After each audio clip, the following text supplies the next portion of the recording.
Hello people, how you guys doing? Little Guy G here. Welcome back to another Payday 2 video, and in this video I'll be going over the low Wang builds. As recently Payday 2 and Shadow Warrior 2 have collaborated and they gave us some free weapons and masks, and also Shadow Warrior 2 got 2 free weapons and you get to play as Dallas in Shadow Warrior 2. If you want to see those previous videos I did of them, they will be located on the screen now. Just click on the screen, I should have an annotation. If not, I'll leave a link in the description below for you so you guys can see them. Now, today I made a build specifically for Lo Wang and his playstyle, or how I play in Shadow Warrior 2 anyway, or how you play in Shadow Warrior 2. And I thought, yeah, why not make a Lo Wang build for you guys? I tested this out a few times, and I think I found a pretty good build for you guys that's quite useful. So let me guys know what you think of the build, and I hope you enjoy. Okie dokie guys, so for the primary weapons we have the Akimbo SMGs. We have the Heather SMGs. I think this would be pretty good to have like an SMG sort of build, as in Shadow Warrior I use SMGs a lot. Use a variety of weapons, but I don't know, SMGs are quite cool, and I haven't done an SMG only build yet, I don't think. So yeah, I thought it'd be good to like show off the Heather SMG as well a lot more. And I did try a lot of variants like with the build, like I said, which I'll explain at the end of the video. I'll just show you gameplay. There's some of the attachments I have for it if you are interested in some of the attachments, have like unfolded stocks and stuff. Yeah. Secondary weapon is the Micro Uzi SMG. The Heather SMG is a non-DLC weapon, so that's why in a minute I'm going to show you an alternative you can have, which is the Mark 10 SMG. This is just it customized actually, like by itself it's just an Uzi, but not the Micro Uzi SMG. This one was from the Yakuza pack, so I thought it'd be pretty appropriate to use it, as it's, you know, from the Yakuza pack and everything. But yeah, I put on a tank compensator here just to give me a bit more damage and stuff. But yeah, I'm showing you all the attachments here now. I got just no weapons again. The barrel is tank compensator. Got auto fire on, just a little laser, and I got no stock, just so then I can get more concealment to help out with my build. But yeah, so moving on to the melee weapon now, because obviously Lo Wang has a melee weapon. You use melee weapons a lot in Shadow Warrior 2, and I thought the Kazaguruma could be pretty good, as it was used obviously for the Shadow Warrior free stuff. But I thought it'd be much more appropriate to use none other than a freaking katana, because for this build in Shadow Warrior 2, the Lil Wang is his signature katana, and I think it'd be a lot more appropriate to use this katana. If you want to see gameplay with the Kazaguruma, I have my previous video as always, or if you don't have the Yakuza DLC, like I say, just go back to the Kazaguruma and use that. But I thought it'd be better to use the katana for this build. Here are the skills I have with it as well. Mainly the armor skills are focused on. I have Scavenger because you can pick up items like little pickups in Shadow Warrior 2, so I thought they'd be appropriate for this as well. I got a bunch of SMG stuff here. If you want to pause and see what I have, because I'll talk about more about the build later on in the video. So if you want to pause and see what I have, or if you want to copy it down, you can. I got parkour here, you know, duck and cover, and this is quite important here. Optical illusions, low blow, aced, and unseen strike haze. This gives me critical hit chance to the max pretty much. And we've got some brawler skills too, sorry. We have martial arts, non-aced, and we have bloodthirst, and I believe pumping iron ace too. We have akimbo obviously, so we have more stability on our akimbo weapons. Yeah, there you go, martial arts, and then we got bloodthirst, and then we have pumping iron, which bloodthirst can do melee damage up to from 100% up to 1,600%. It's fucking crazy. You can do so much damage in the melee weapon if you could. Like, you seriously do so much damage, which is like one of the most important things about this build. And obviously if you keep on, you know, shooting people and then meleeing them, you're doing a shit ton of damage obviously, so you can take advantage with bloodthirst, really, most certainly. Moving on to the perk deck, I'm using grinder, but if you don't have grinder, I suggest using ex-presidents or muscle or anything health related, as it will help you stay in the fight longer. Because I have these mini meds that kind of act like your chi from Shadow Warrior 2, so because obviously Shadow Warrior 2 you can heal yourself, so I thought it'd be good to use first aid kits as like that sort of mechanic in the game. Yeah, that's pretty much the build, guys. I'm just going to show you some build of gameplay without the HUD, and obviously I will come back to you guys with some HUDed gameplay and just explain more about the build. So yeah, enjoy the little bit of gameplay, guys.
Alright, hope you guys enjoyed that little gameplay. Now I'm just going to be showing you guys some data of Fox and Breakout and just talk about the build and just like how I use it and such.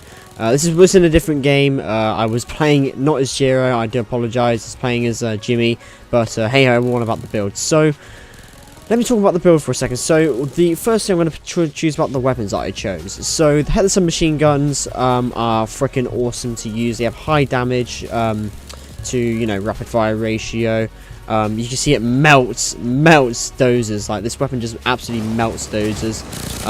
Like with literally a spray with the heads of SMGs to a dozer will just destroy it in like a second. Like it's that quick. Especially if you have unseen strike and you know all that crit hit chance. It just makes it so much better. And if you can manage to get consumables very low, and if you don't use a tactical vest, well, you should really, because obviously that would be a waste of your armor skills that I use. But all those crit hit skills just really just destroy dozers, like massively just destroy dozers. I use stuff like what is it? It's the one in Ghost. I'm currently not looking at the game at the moment, but it's you're less likely to be seen by enemies. That's quite helpful as well. Because obviously you want to make sure that not a lot of attention is being drawn to you, but your teammates. Obviously, because Wang, he's a lone wolf. Wang's a lone wolf. I know you can play co-op, but he really is a lone wolf, and he's an absolute asshole. So he tends to leave players behind. But obviously, it's Payday 2, so if you want to be helpful in a co-op situation, I honestly recommend you have it, so then they're less likely to see you. So it's, I think, by 35% in the ghost tree. That way you will be able to go around the back, you know, flank them, and they're not targeting you. So, for example, shields will be targeting other enemies, so, you know, you can just go around the back of shields and take them out. That's why they were so easy to take out for me in gameplays and stuff. But, yeah. If you play this build constantly aggressive, you will die a lot. And it's the same for Shadow Warrior 2. If you play constantly aggressive on the enemy, you're gonna die. So you have to make sure you back off out of the fight. You know, regen some health or like some chi like you would in Shadow Warrior 2. This is why I have the medkits, for instance, because, you know, grind doesn't really help you 100% of the time if you're running into the battle and spraying people. So you want to make sure you get a quick boost of health and get back into the fight. So, and obviously your teammates can pick up your first aid kits too if they wanted to. So just lay some down for your teammates and save about, I don't know, save like half of them for you, so that you can have some health to quickly regen back to you if you're really desperate for some health. So yeah, that's another advice I could use for this. The Uzi submachine gun, the secondary, is awesome. Like, it's just high rapid fire. The Mark 10 is also very good though, if you don't have the DLC. But the Katana overall in this build just makes this a build so fun to play. So fun to play. You just whack people left and right with the Katana like you would in Shadow Warrior 2. Just running around with the Katana, slicing them up, slashing them bitches, and yeah, just having a hell of a time. And it just adds a bit more variety to the game. In terms of like throwables, I forgot to mention throwables. Use anything. Like Wang would use a Molotov if you wanted to. He'd use Ace of Spades. He'd use shurikens. He'd use anything. Like in this case, I was using grenades because I knew Captain Winters would come on this one, so I made sure that I kept my nades for Captain Winters. And also if my teammate was in trouble and I need to clear out an area, or if a dozer came, then, you know, you have a grenade there, or a concussion grenade. Concussion grenades are quite good too, to be honest with you. You can stun enemies around, and you have a chance to, you know, build some health back with your machine guns using grinder. I think I said this before, that ex-president is actually a good choice for grinder. If not, I apologize, but ex-president is a good choice for grinder if you don't have the DLC. I believe I said that already. But yeah, pretty much, guys, that is the build. I did mention that I tried an alternative build, which was this with dodge, and with dodge, instead of replacing grinder with crook, and replacing unseen strike and all of those ones, even silent killer, for the dodge chance skills and all of the dodge skills, I can safely say that I found this one a lot more comfortable to play with. It kind of suited my playstyle more. But obviously, if you guys want to try out the dodge one, I'll probably leave a link in the description for what I would, you know, prefer like the dodge one to be.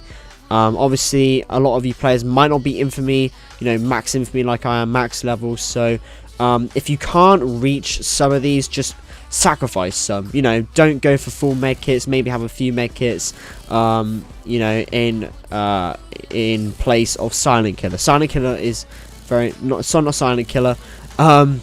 You know, for unseen strikes, because that's a very important perk.